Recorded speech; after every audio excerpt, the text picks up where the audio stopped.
been doing that for ages.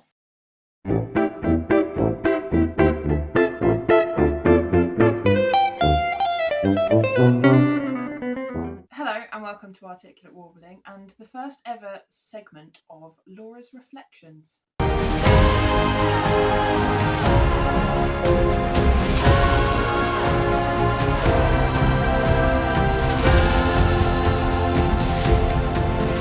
That felt good.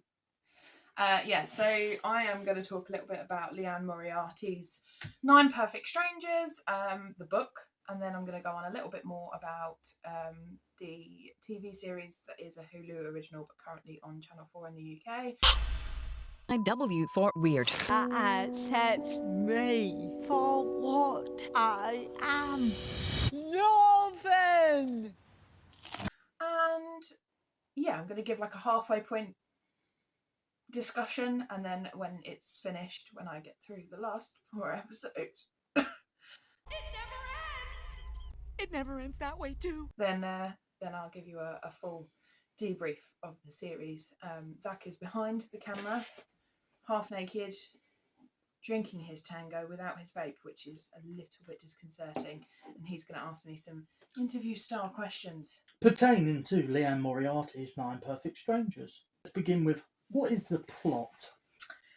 So the plot is basically this woman who lives a corporate lifestyle, works like 13, 14-hour days, drinks a lot, as in alcohol, smokes a lot, eats a lot, gets fat, has a heart attack, and clinically dies and gets saved by these 2 paramedics.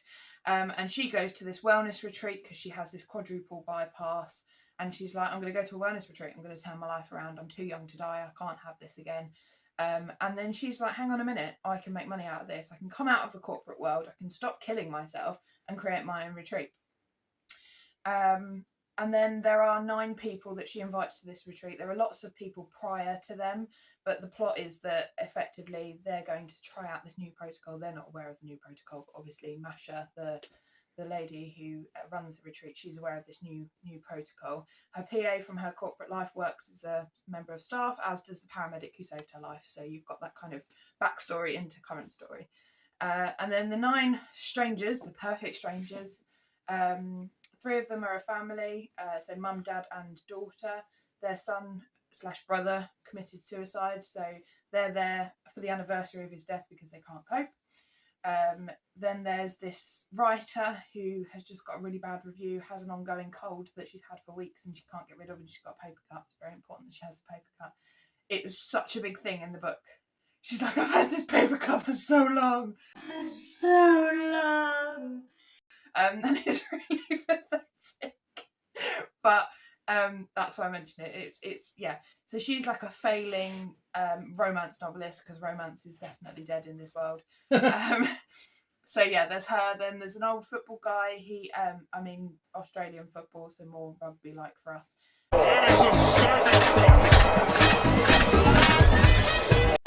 He basically got all the dopamine from his sports days and then has gone into a post-sport depression once he retired.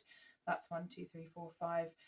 You've got a marriage counsellor, not counsellor, lawyer, family lawyer, who's gay, doesn't really matter. And then this couple, they won the lottery. They won $22 million, and it's changed their lives and their marriage has gone to shit. So that's 1, 2, 3, 4. And the 9th is a woman who's had 4 kids, and her husband decided to tell her that he's not attracted to her anymore. So he left her for a more attractive woman, and she's now got body positivity issues. They all go to the retreat, and I don't know whether I want to spoil it completely.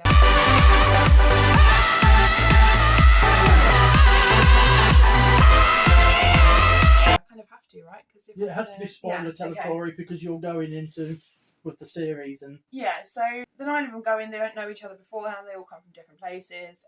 They go in, they have these smoothies, and then they're like, right, okay, we're gonna do a few meditative activities. So you get up at like the crack of dawn and do yoga, and then you do tai chi, and you have to eat at certain times. You only get small amounts to eat. You've got this diet that's tailored to you. And then they start this 5-day noble silence. So you cannot say anything to anybody, including yourself. You cannot touch anybody, and you can't have eye contact with anybody for 5 whole days. Now, obviously, they all break it, and you kind of go through that. At the end of their noble silence, they all go into the meditative suite, this underground studio. There's only one door, no windows. And they give them a smoothie. They're still fasting, so they give them a smoothie. And the smoothie has drugs in it.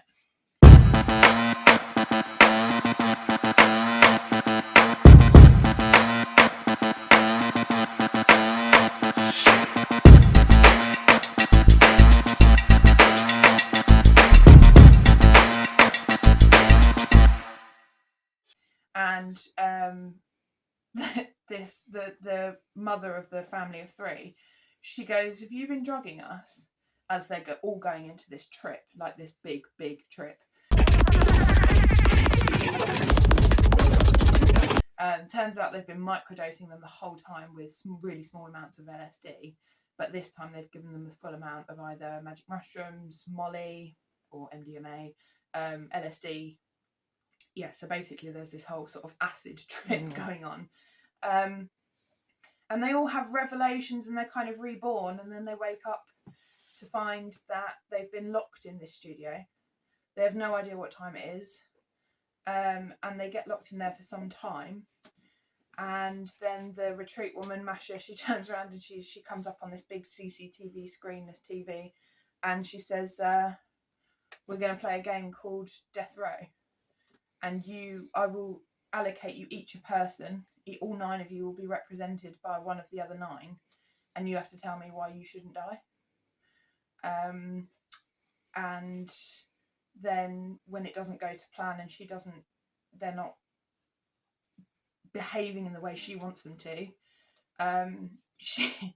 she plays a YouTube clip of a house burning down, sets a small fire in a metal bin outside the door, and makes them think that they're all going to die in a burning building.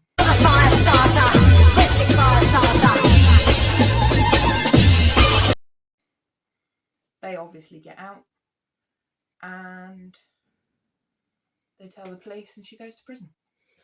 So what do you think her overall aim was? A social experiment? Is it a kind of a god complex?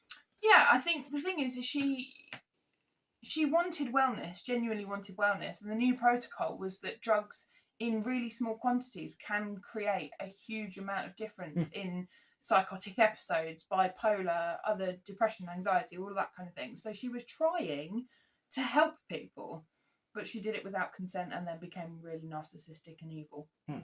So she tried to help people. And you mentioned to me off camera that she's done this before.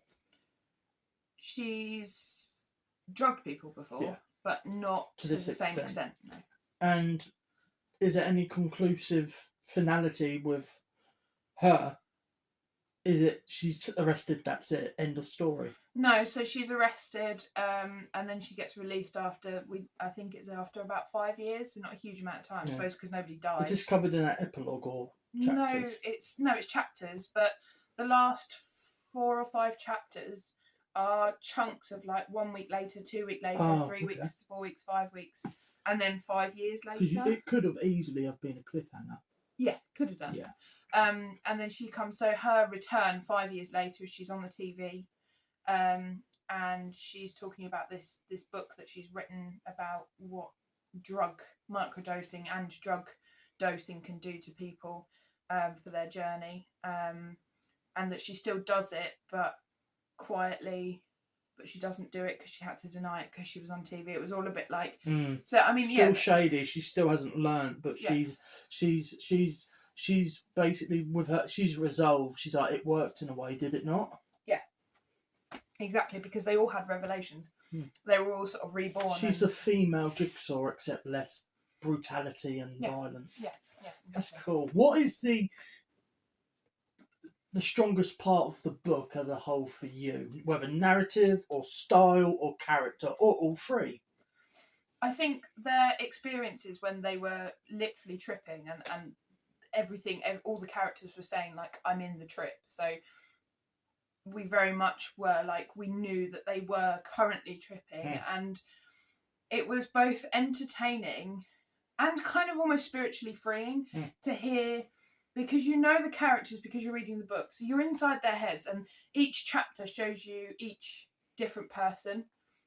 So although it might not be, person 1 through 9 in chapters 1 through 9, you will eventually get a chapter per person at some point. Sure.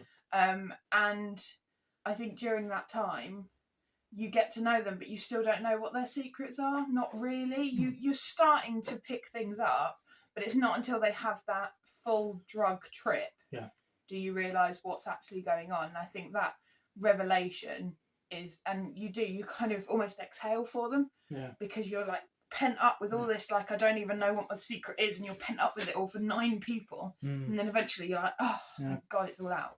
I knew this book was good because you were vocal whilst reading it. When certain things happened, you verbally were like, oh, no, you fucking didn't. Yeah. Such reactions like that. So is it a recommended read? 100%, yeah. You read a book by Leanne Moriarty a few years ago, and it stymied your whole vantage on her. It did. I unfortunately started with One of Us. No, that's a different thing altogether. Truly Madly Guilty. Yeah, that was. And yeah, I didn't enjoy it. I didn't love it. I didn't feel the tension that was supposed to be imbued upon the reader in the pages. It wasn't the thriller I was looking for. And to be fair, had I really read thrillers before that? No. Did I really know what to expect? No. But when you're in a plot, you're in a plot. And I wasn't in that plot. I could not have cared less. Your entranceway was a television series. It was, yeah. So it was Big Little Lies, which I thought, naively, was a follow-on from Pretty Little Liars, which is totally different. But you can see why. Oh, yeah. Pretty Little Liars, Big Little Lies. Yeah. Hello. Yeah. It's in the name. Yeah. But yeah, totally different. You'd think I'd read that book first, but I chose not to. So, now, the issue of adaptations, which is slowly dawned upon you recently. Quite viciously and spitefully, and it's kind of ruined your childhood and nostalgia for you in general. Well, teenagehood, but yeah. Yeah. Yeah, Go into it a bit. I mean, my first, obviously, adaptations, I've both watched and read Skellig. I've both watched and read most of Harry Potter. I've read and watched The Hunger Games. I've read and watched P.S. I Love You. Me Before You. Yeah, exactly. Me Before You. The 50 Shades of Grey series. All of that, not series as in TV series as in books, and therefore then films. All of those there are nuances. There will always be nuances. There'll always be those moments where you go, it didn't quite happen like that in the book. And that's fine. I think when you're younger and you're more naive, you get a little bit irritated by those little things, because you just think to yourself, like, oh, I wish it could be exactly the same as the book. You fanboy out. Yeah, exactly. And that is difficult sometimes. But as I got older, I started to get more of okay, it's fine. We can do they're different. The book is always better, always better. It's okay to exist. Yeah, exactly. Little things change, and that's okay. And it wasn't until Neville Longbottom and yeah, exactly. Neville in the films, Neville gave Harry Potter the gillyweed. In the books, Dobby gave Harry Potter the gillyweed. If you think about it, that is quite a big thing, but actually when you come out of it and think of the bigger picture, it's minuscule. Until you get to Harry Potter, Deathly Hallows Part 1, and they kill Dobby, and you're like, well, we haven't seen Dobby for almost 7 films, 6 films. Yeah. But some adaptations have issues where it's like, we already know you've read the book, and going off of that, they're quite naive to the fact that actually, no. Yeah. Yeah. So yeah, what kind of started me into the hatred of adaptations was The Pretty Little Liars. I watched that when I first ever got a Netflix account, which was years ago. It was an illegal account where somebody had given me one of those generic emails and passwords that somebody had obviously hacked in somewhere, and not proud of it, but it happened.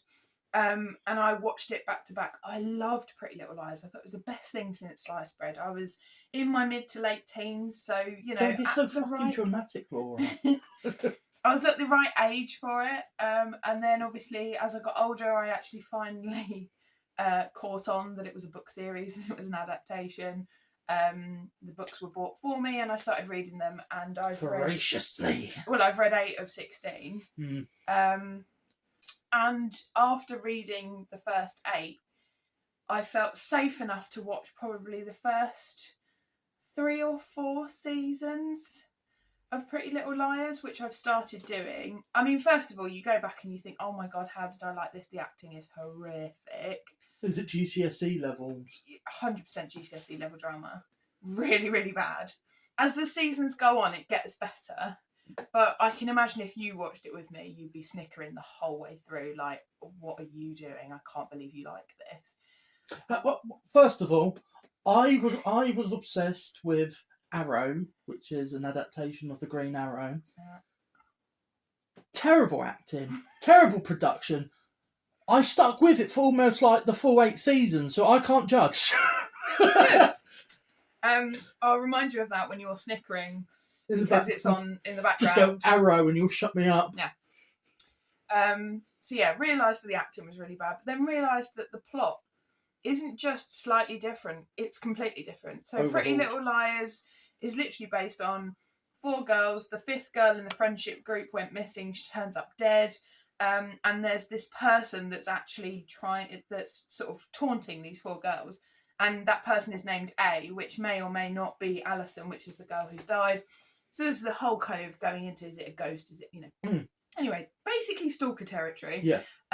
In the books, so far, of 8 of 16 books, there have been 3 A's. The first 2 are dead. Huh. Third one we don't know. In the series, there is, and only ever is, 1 A. Throughout the whole series. So, yeah. So then there was a special feature that came up, I noticed. Yeah. And I was half expecting a pseudo... This is a moment to vape, I think. No, yeah, because you're talking. There's special features, and I had one headphone in, one headphone out, and there's straight away the actors are like, oh yeah, the producers told us, don't read the books. And that's always a bad sign. But I kind of looked over at you like, so is this making it forgivable? And your answer was outright no. The thing is, one of the characters is supposed to be white, okay? And I'm not a racist person, but just bear with me on this point. She's meant to be white, and the reason why she's meant to be white is because her mum is hugely racist. And she falls in love with a girl who's black. And she doesn't realise that her daughter is a lesbian yet, but what she does think is that this black girl is having a bad influence on her because she's black. In the series, Emily is Asian, and both of her parents are quite dark Asian. So it's not like it's like... They've cut the cord on that whole narrative arc. The whole narrative, and that is basically her whole backstory of why she's... Because they're homophobic and they're racist, right? So they've kept the homophobia, but then they're also slightly okay with it. And then I'm like, but that's not... She went into Amish country because her mum was not okay with her being a lesbian. And none of that happens in the TV series, and that's actually okay, because it was a kind of boring bit of the book on that. But you can't say that person's a bad influence on them because they're black, and then in the TV series have no connection to racism at all. Yeah. I mean, I'm not promoting racism, but at least have something in there. But it's thematics and it's a story arc. Exactly. And considering around about the time these were probably written, it was probably at the early stages of actual recognition of the inherent flaws in American families. Like I think it was early 2000. I think it was like around 2005 they were written. Yeah. So it's around that time where social consciousness was actually widening a bit, but yeah, in America, yeah, and they were sort of verging on. There are still really racist people, which there still are, sadly. But we didn't have the people that were actually telling these stories. Yeah, we didn't have the same thing that we do now, where we're promoting diversity. Yeah, this was like it felt almost, because of the time it was written, it was normal that there was racism. Do you see what I mean? And I guess maybe they were trying to get round that. Maybe they were trying to take the racism out of it, and I can understand that. Yeah, but that is kind of the whole thing she comes from. That's what makes her this racist, homophobic. I mean, that's a lot of demons in your head. Yeah. when you're then gay dating a black woman, like, Yeah. hello, there's demons there. And if those demons haven't been introduced in a series, you don't understand why the demons are there. Yeah. And it just... It crumbles it. So now, with all of that coming to the fore, when you realised that Nine Perfect Strangers you hadn't read, you went to the book. You're like, I'm going to read the book before I watch the series, of course. Because I knew that it was a thriller, Yeah. and I know that once you've ruined a thriller with a TV show, the book is never the same. Mm. It just doesn't sit right. Mm. And I just knew that I had to read the book first because, I don't know, when you're reading a book and you know what happens, you don't go through it with the same rigour as you would if you haven't read it before. Yeah. And that's what I did, I sat yesterday and literally read 300 pages because I was just constantly like this. If I'd have watched the show and then read the book, I'd be like, yeah, I know what happens. Yeah. Whatever. Yeah. And I don't much like more that. is invested, yeah. Exactly. So you saved it. Now, into the adaptation. Yeah. What's wrong? Let's try and cover boundaries that doesn't repeat what we spoke about with Pretty Little Liars. Well, I kind of have to. You've got story arcs, first of all. So I said before that the retreat owner, Masha, right? She's got this corporate lifestyle. She has a heart attack. Yeah? Mm. In the series, she has a corporate lifestyle. Great. Match. Ding! And then she gets shot in a parking lot. In the heart, specifically. Specifically in the heart. Now, she clinically dies. Ding!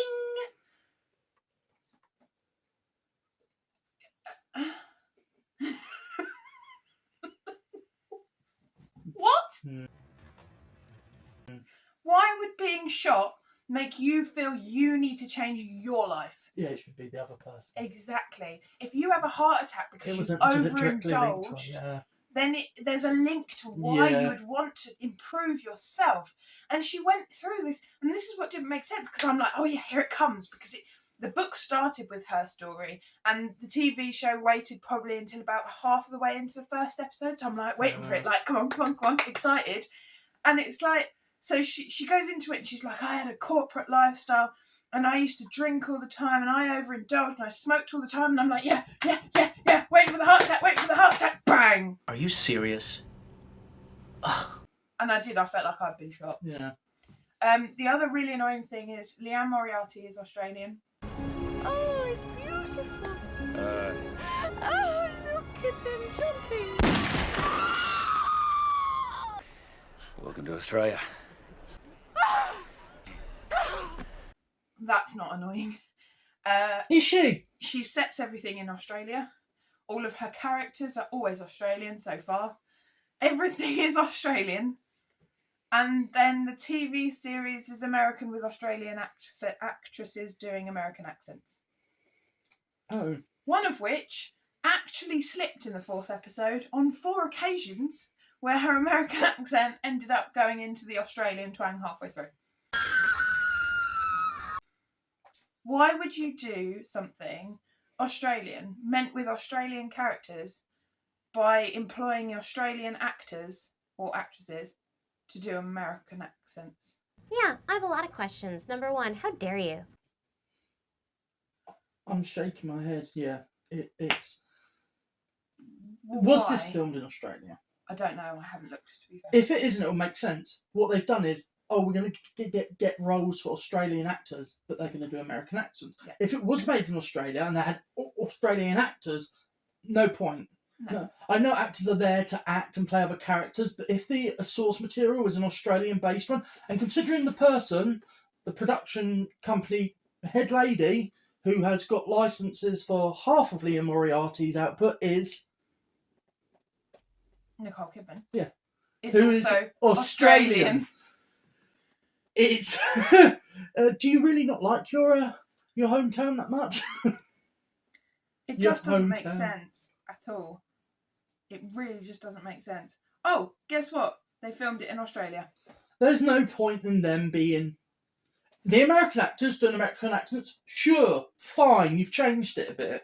Yeah, and that would be fine. Because if they'd brought in Melissa McCarthy, which they could have brought in any other actress, I wouldn't have cared.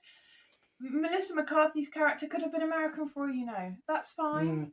But the fact that they've actually got Australian actors to do American accents when they're filming in fucking Australia, and it's based in Australia, and it's an Australian book written by an Australian writer, why the fuck are we doing American? And the thing is part of the dialogue is like, however many teenagers die in America because of split-second decisions. And I'm like, but it's Australian. And you know what the funny thing is, in the book, they were talking about Britain. We're talking about percentages in Britain. So why has everything got to be Americanised? Because Americans are stupid. How dare you? Sorry, American audience.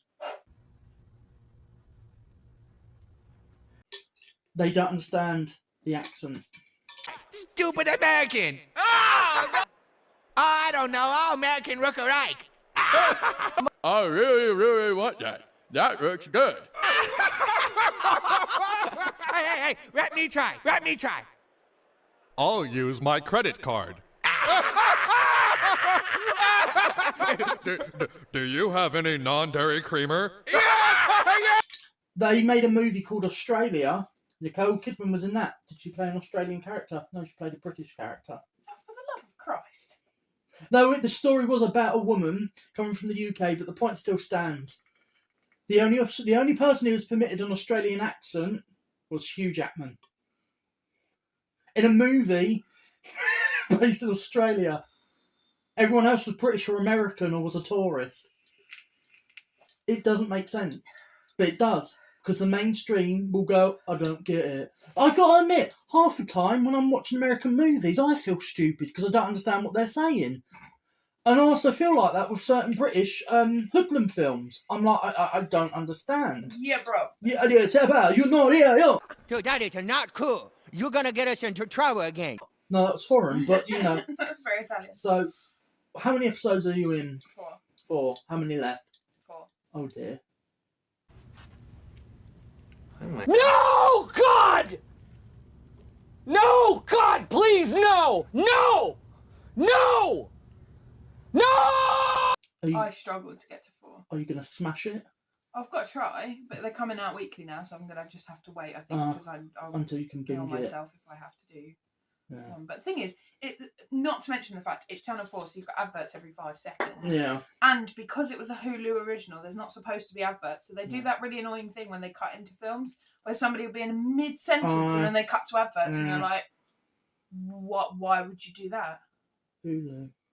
Hulu is Amazon. Amazon now. One of the Amazons. Yeah. Damn. So, the book, how many stars? 5. That good? I really, really enjoyed it. Yeah, well, the way you've given it all away to me, I still were like, I'm interested. It's really good. And the thing is, the plot, I mean, yeah, okay, I've explained the most boring way of explaining the plot, but it was really, really interesting. Yeah. And I was really just flicking through, like, Yeah. can't get enough of it, didn't want it to end. And she always does this thing at the end of books where she goes, like she talks directly to the reader and she's like, so reader. And so say something about like the background of one of the characters, because she hates finishing things on like cliffhangers. Yeah. So she'll be like, don't worry, these guys married, just in case you were wondering. And just in case you cared about that minute little character I mentioned in chapter 3, it's okay, they're all right. And they're doing X, Y, and Z. She likes to tie things up in neat little bows. And it is like a... God, it's just to your own heart. Well, yeah. And it is a bit like an epilogue, but it's not. Yeah. But it does just tie up those people that you forget about. But I can guarantee in about 3 days' time you go, what happened to that character? Do you know what I mean? Yeah. And she does. She ties everything up in a neat little bow. But, yeah, I mean, in the TV series so far, they've built their own graves, which they obviously don't do in the book. Well, 2 of the Red characters... flags much? Oh, yeah, definitely. One of the characters is apparently an investigative journalist. Well, good at their job, isn't they? When actually he's a family lawyer. Yeah. So, like, hello, no. The other one is meant to be... Oh, it's him. He's meant to be going through a divorce with his husband, when in actual fact he's nowhere near that in the book.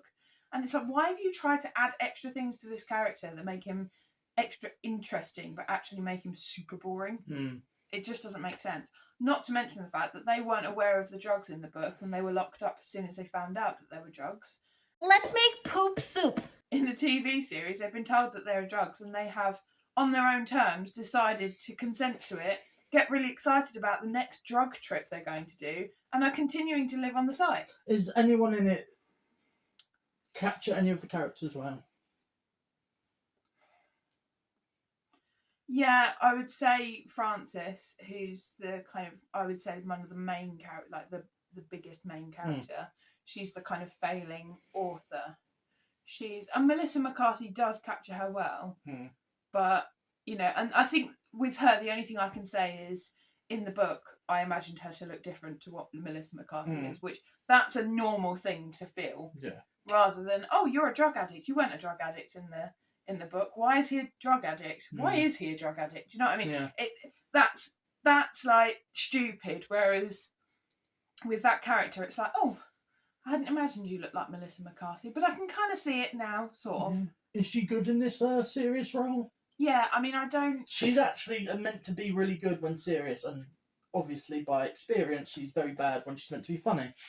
Except for Gilmore Girls. She's meant to be funny in that. And she is Bridesmaid. funny in that. Yeah. The rest I can write off. The thing is, I'm not massively keen on her acting skills. She's good in this. I don't like her particularly as a person. I think she feels she's the big bollocks, and she, in my opinion, isn't. Yeah. So. You're going to continue with the series? Unfortunately. Well, thank you, Laura. This has been very interesting. Come back again for Laura's Reflections. I'd actually forgotten the name of it. For Laura's Reflections, Part 2. Indeed. Bye. And what's the procedure? Stay calm! Wait. Everybody just calm down!